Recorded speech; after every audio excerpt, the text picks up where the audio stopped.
Shalom bien-aimés dans le Seigneur, que Dieu vous bénisse. J'espère que vous allez bien chez vous à la maison. Nous sommes le mercredi 16 septembre 2020 aujourd'hui. Et j'ai désiré intervenir sur un sujet très intéressant. C'est le sujet d'ailleurs de la semaine. Vous savez, le diable essaie chaque fois d'injecter son venin parce que nous sommes justement dans une guerre scripturaire. Et c'est pour cela que nous devons nous être vigilants en recadrant les choses et en ramenant tous les vils propos de l'ennemi à la parole. Alors, la question en fait c'est celle-là. L'apôtre est un ministère au-dessus du prophète. Nous avons entendu des gens dire au cours de la semaine, du haut de leur chair, que l'apôtre serait un ministère au-dessus du prophète dans l'église locale.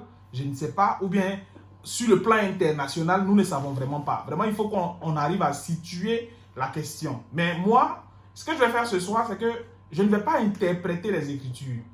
Je vais juste prendre certaines citations de Malachie 4, du prophète, de notre référence, parce que nous, en tant que croyants du message, notre référence, c'est le message, et voir ce que Malachie 4 en dit. Alors, je vais commencer en lisant ma première citation dans Se ranger du côté de Jésus, qui a été prêché en 1962, le 1er juin. Et dans cette citation, au paragraphe 64, voilà ce que Malachie 4 dit. Malachie 4 dit, « Je crois que le Seigneur m'a utilisé dans de petites choses spéciales, afin peut-être d'aider à poser un fondement pour un prophète qui viendra. Mais un prophète n'agit pas comme moi, j'agis.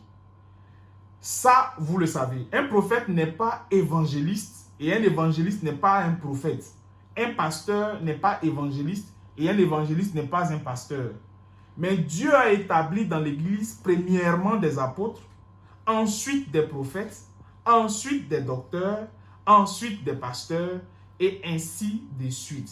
Dieu les a établis dans l'Église et Dieu leur a donné une fonction. En réalité, depuis que nous avons commencé à promouvoir le ministère des bandes ici en Côte d'Ivoire, la vidéo que nous avons faite la semaine dernière montrait comment les gens font un mauvais procès au T-Boy, disant que nous disons que les gens ne doivent pas prêcher. Nous leur disons que non, nous ne disons pas que vous ne devez pas prêcher, vous devez prêcher, puisque vous avez été appelés. Mais qu'est-ce que vous devez prêcher? Joseph Branham, le prophète Joseph Branham nous a montré le type du prédicateur aujourd'hui. Mais là n'est pas la question. Alors, effectivement, Malachie 4 dit ici que Dieu a établi dans l'Église, premièrement les apôtres, ensuite les prophètes, les docteurs, les pasteurs, ainsi de suite, ainsi de suite. Mais il ne parle pas ici du fait que l'apôtre soit un ministère au-dessus de celui du prophète. On va continuer de lire. Comme je le disais, pas d'interprétation, mais nous allons lire Malachie 4. Il continue encore dans l'exposé de cet âge de l'Église, dans l'âge de l'Église de la Odyssée. Voilà ce que dit Malachie 4. En ce dernier jour, ils essaieraient d'imiter le messager prophète. Les 7 fils de Sheba ont essayé d'imiter Paul. Simon le magicien a essayé d'imiter Pierre. Ces imitations seront charnelles. Ils ne pourront pas produire ce que produit le vrai prophète. Donc, Malachie 4, ici, qu'est-ce qu'il fait? Il montre que les fils de Sheba ont imité Paul et Simon, le magicien, va imiter Pierre. Et il montre que toutes ces imitations charnelles ne vont pas produire ce que produit le vrai prophète. On nous montre qu'après le Seigneur Jésus-Christ, il fallait un apôtre pour venir montrer, ou du moins nous présenter la vision de ce qu'avait dit le Seigneur Jésus-Christ. Mais quand on regarde ici, Malachie 4 commence à nous présenter que l'apôtre Pierre, serait prophète. Qu'est-ce que je suis en train de dire? Est-ce que nous nous trompons? Parce que si c'est le cas, l'histoire de l'apôtre doit venir après le prophète pour révéler ou donner sens à ce que le prophète a dit n'a pas de sens. Mais nous allons comprendre cela. On continue encore dans un autre passage, Dieu mal compris. Malachie 4 dit dans Dieu mal compris au paragraphe 231. Dieu avait sur place un prophète. On écoute bien. Dieu avait sur place un prophète qui puisse avancer et dire. Il dit Dieu avait sur place un prophète qui puisse avancer et dire. Là, Malachie 4 est en train de décrire la scène de Actes 2:38. Quand les gens ont reçu le baptême du Saint-Esprit, et ce que les gens pensaient et tout cela. Donc, il dit, Dieu avait sur place un prophète qui puisse avancer et dire, et il continue, il dit, Pierre dit. Donc, le prophète en question dont Malachie 4 parle ici, c'est de Pierre, et il dit, Pierre dit, vous, hommes de Jérusalem, et vous qui demeurez en Judée, ne vous méprenez pas sur ceci. C'est ici ce qui a été dit par le prophète Joël. Dans les derniers jours, Dieu dit, je répandrai de mon esprit sur toute chair et sur mes serviteurs et mes servantes. Je répandrai mon esprit et ils prophétiseront. Je ferai paraître des prodiges en haut du ciel et en bas sur la terre, et du feu et une vapeur et des colonnes de fumée, alors avant que vienne le grand jour redoutable du Seigneur. Quiconque invoquera le nom du Seigneur sera sauvé. Dieu mal compris, 61, le 23 juillet. Donc, Malachie 4 nous montre ici que Pierre, qui était l'apôtre, était prophète. Parce qu'il dit Dieu avait su placer un prophète. Donc, quand on dit Pierre est venu après pour donner exactement la vision, quand même Jésus lui a dit dans Matthieu 11, 28, allez baptiser au nom du Père, Fils et Saint-Esprit, Pierre pouvait montrer clairement ce que Jésus disait le jour de la Pentecôte, que ce n'était pas dans les titres on devait baptiser, mais au nom du Seigneur Jésus-Christ, parce que Pierre était prophète. On va continuer. Ici, maintenant, dans le Dieu de cet âge mauvais. Maintenant, dans l'épître aux Galates et dans l'épître de 2 Corinthiens 4, 1 à 6, et puis Galates 1, 1 à 4, j'aimerais lire quelques versets. Maintenant, dans Galates 1, 1 à 4, Paul, apôtre. Remarquez qu'il s'arrête tout de suite. Apôtre signifie un envoyé ou un missionnaire.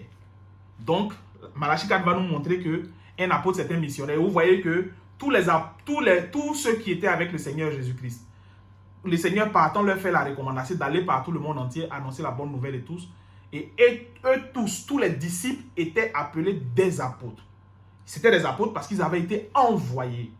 Cependant, ils avaient aussi des ministères chacun d'eux. Plus tard, on va se rendre compte que même à Jean, la parole est venue et on réalise que Jean aussi était prophète. Pierre aussi est prophète, de même l'apôtre Paul qui est prophète. Ce n'est pas moi qui le dis, nous l'avons lu tout à l'heure, Malachie 4 disait, Dieu avait sur place un prophète qui puisse avancer et dire, 3 points de suspension, Pierre dit 2 points, vous hommes de Jérusalem et vous qui demeurez en Judée, ne vous méprenez pas sur ce sujet. Donc Pierre était prophète, apôtre, de même que l'apôtre Paul. À partir de cet instant, la théorie il faut un apôtre qui vient après le messager pour donner sens à ce que le messager a dit, n'a vraiment pas de fondement scripturaire en fait. Il faut qu'on nous dise autre chose. On va continuer en lisant Malachie 4. Vous savez, je voulais prendre une citation, mais je vais peut-être la mettre de côté pour l'instant.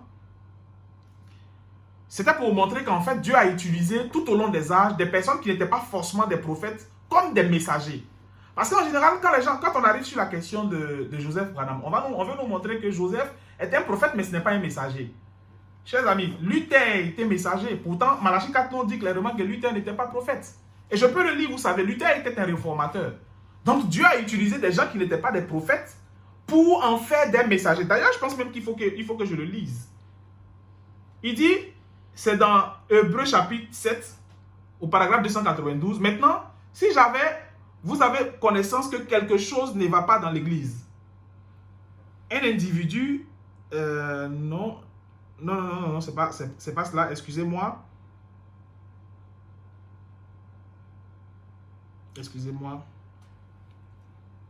Excusez-moi, je reviens rapidement à la citation.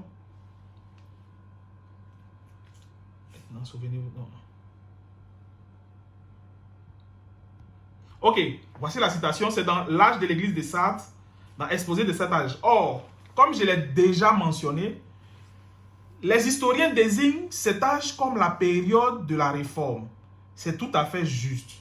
C'est bien ce qu'il a été. Finalement, car Martin Luther était un réformateur et non un prophète. Pourtant, il a été messager. Je sais bien que les livres d'histoire lui donnent un titre de prophète, mais les livres d'histoire n'ont pas raison pour autant. En effet, nous ne voyons nulle part que Martin Luther remplisse les conditions nécessaires pour être un véritable prophète de Dieu, dans toute la grandeur du sens que les Écritures donnent à ce mot. Il était un grand docteur avec sa vie, quelques-unes des manifestations de l'Esprit, et nous glorifions Dieu pour cela. Mais il ne lui fut pas possible de ramener l'Église à toute la vérité comme aurait pu le faire un homme comme l'apôtre Paul, qui était à la fois apôtre et prophète. Donc on réalise que Dieu, ce n'est pas toujours le prophète qui vient, qui est messager, et puis après Dieu envoie un apôtre après. Ça n'a pas toujours été le cas. Et l'apôtre Paul, ou du moins l'apôtre Pierre dans la Bible, était aussi un prophète. C'est pour cela, et on va voir ce que Malachie 4 en dit, c'est pour cela qu'il pouvait, la parole pouvait venir à lui. Et ça, on le comprendra. On le lira tout à l'heure. Maintenant, je vais venir sur quelque chose de très intéressant. Vous dites que dans l'Église, l'apôtre est un ministère plus élevé même que celui du prophète. Il n'y a pas de problème. Nous vous concédons cela si les Écritures le disent. Parce qu'il ne faut pas sortir de leur contexte ce que Malachie 4 dit. Revenons ici. Hébreux chapitre 2. Chapitre 7, pardon. Paragraphe 292.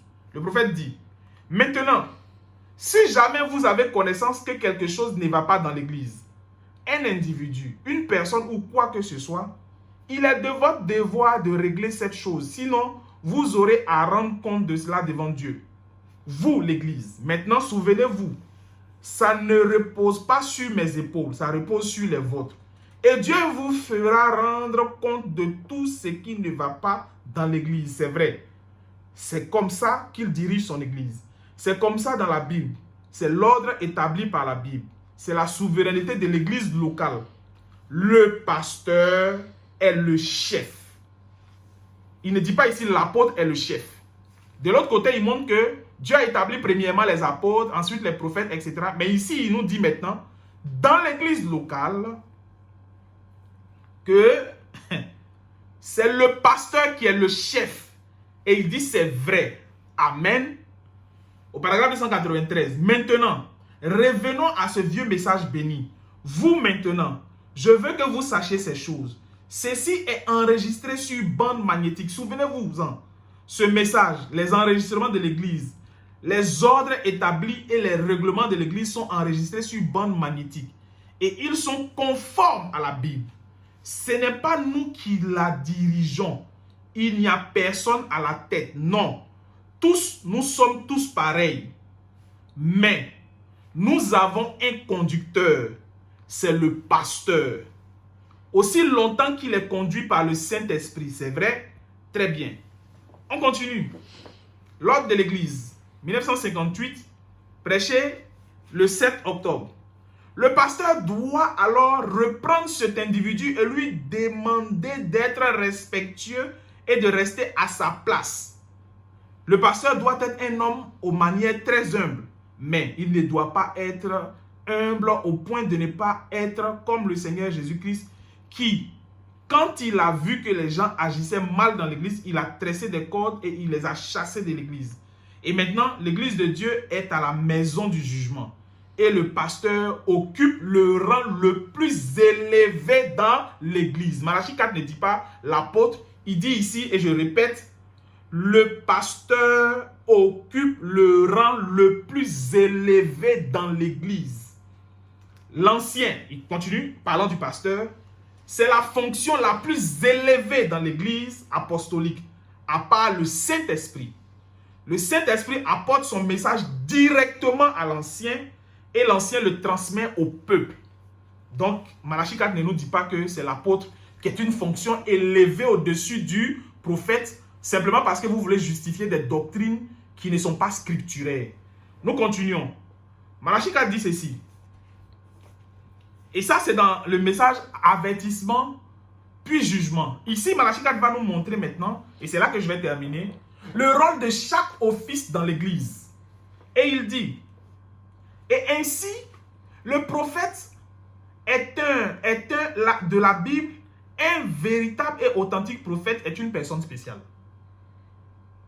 Pas spéciale dans le sens de se singulariser par rapport aux autres, mais il a un travail spécial.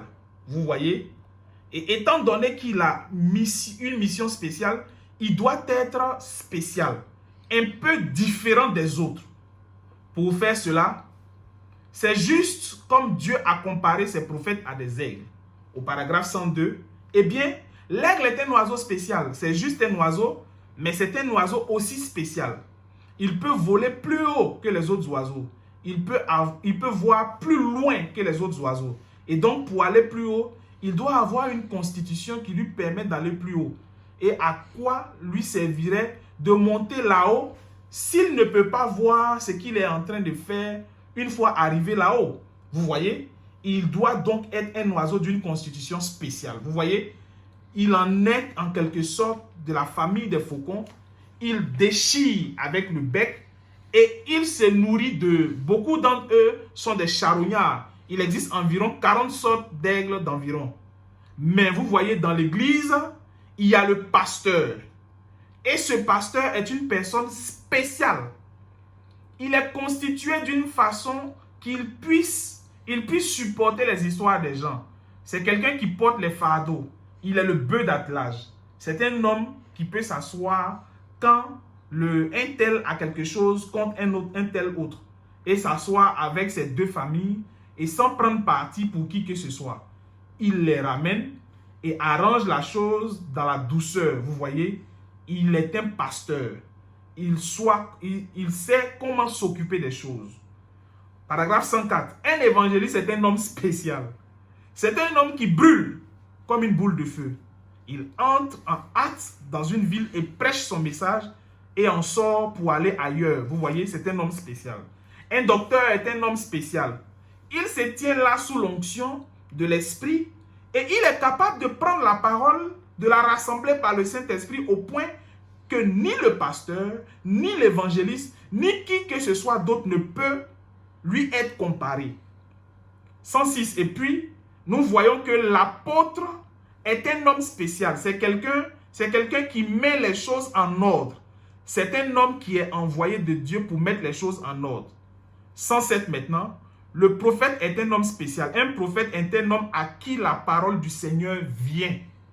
Car le prophète est conçu sa vie de telle sorte que son subconscient et la première conscience sont si proches qu'il n'a pas besoin de dormir pour avoir des songes. Il les voit pendant qu'il est éveillé. Vous voyez? Eh bien, si c'est quelque chose que Dieu doit faire, vous voyez, il voit ce qui se passe. Donc, Malachie 4 ne dit pas le prophète, l'apôtre doit venir pour donner sens à ce que le prophète dit, parce que l'apôtre est un ministère au-dessus de celui du prophète. Non. C'est au prophète que la parole vient.